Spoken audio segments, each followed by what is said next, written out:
Permohonan yang diajukan dalam perkara ini terkait upaya paksa penetapan tersangka dan larangan bagi tersangka untuk keluar dari wilayah Indonesia sudah tidak relevan lagi. Tidak, hukum itu tajam ke bawah, termul ke atas.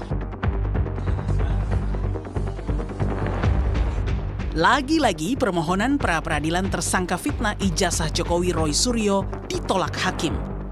Kali ini di pra-peradilannya yang keempat, hakim menyatakan salah satu pertimbangannya karena pokok perkara kasus fitnah ijazah Jokowi telah dilimpahkan ke PN Jakarta Timur, sehingga kewenangan untuk memeriksa perkara telah beralih ke pengadilan yang menangani pokok perkara. Akibatnya status Roy juga telah berubah dari tersangka menjadi terdakwa. Hakim juga menilai pengajuan pra-peradilan secara bertahap setelah perkara pokok dilimpahkan ke pengadilan adalah langkah yang keliru. Pasal 163 ayat 1 huruf E bermakna bahwa pemeriksaan pra-peradilan hanya dapat menunda dimulainya pemeriksaan pokok perkara jika perkara pokok dilimpahkan pada saat proses pra-peradilan sedang berlangsung. Namun, jika pokok perkara telah dilimpahkan ke pengadilan, baru kemudian permohonan pra-peradilan diajukan satu persatu menggunakan pasal 160 ayat 3, maka hal itu harus dianggap sebagai penyalahgunaan prosedur hukum. Permohonan yang diajukan dalam perkara ini terkait upaya paksa penetapan tersangka dan larangan bagi tersangka untuk keluar dari wilayah Indonesia sudah tidak relevan lagi. Menimbang bahwa berdasarkan seluruh uraian pertimbangan di atas, maka permohonan pra-peradilan pemohon tidak beralasan hukum sehingga sudah dipatutnya dinyatakan ditolak untuk seluruhnya. Yang menarik, hakim mempertanyakan kubu Roy yang tidak menggunakan hak hukumnya sejak ditetapkan tersangka pada 7 November 2025. Sehingga hakim menilai Roy sudah siap mempertahankan sikapnya di sidang pokok perkara. Menimbang bahwa setelah menetapkan pemohon sebagai tersangka dan dilanjutkan dengan pemanggilan pemohon untuk didengar keterangannya sebagai tersangka, termohon juga melakukan gelar perkara khusus atas permintaan pemohon dan telah memberikan kesempatan kepada pemohon mengajukan saksi dan orang-orang yang memiliki keahlian khusus guna memberikan keterangan yang menguntungkan bagi dirinya.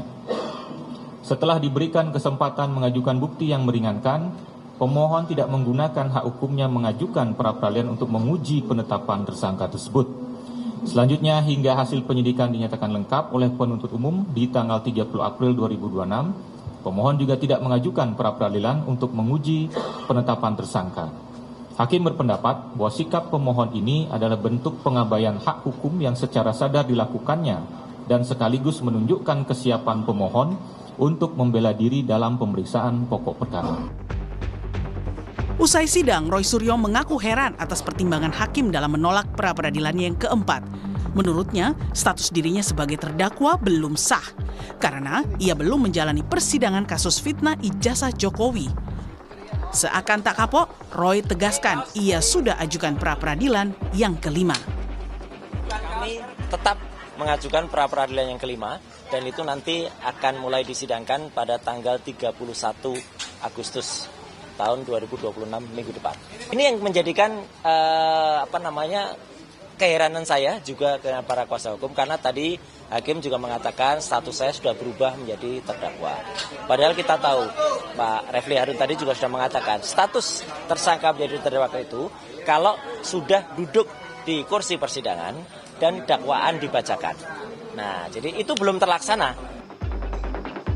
Sebelumnya, kubu Jokowi merespons keras fenomena pengajuan pra-peradilan berulang oleh Roy Suryo dan beberapa kasus besar lainnya. Sehingga mereka mendesak Mahkamah Agung untuk mengeluarkan perma atau surat edaran MA untuk mengantisipasi penggunaan pra-peradilan secara berulang.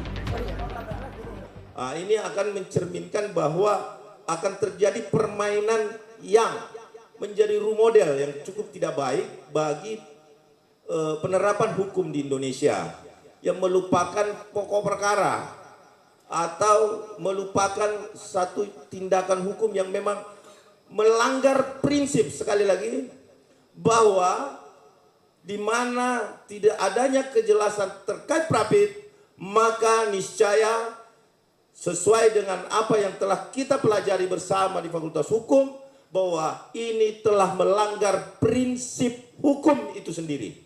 Ya, apa prinsip hukum? Adalah kepastian hukum itu sendiri. Hingga hari ini kami mendesak Mahkamah Agung untuk segera mengeluarkan surat edaran atau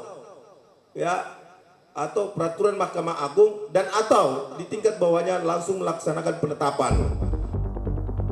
Kini, pokok perkara kasus fitnah ijazah Jokowi atas Roy Suryo sudah terdaftar di Pengadilan Negeri Jakarta Timur sejak 23 Juni 2026. Kala itu, PN Jaktim harus menunda sidang Roy Suryo karena adanya sidang pra-peradilan perdana di awal Juli lalu dan hingga kini terus berlanjut sampai jilid keempat.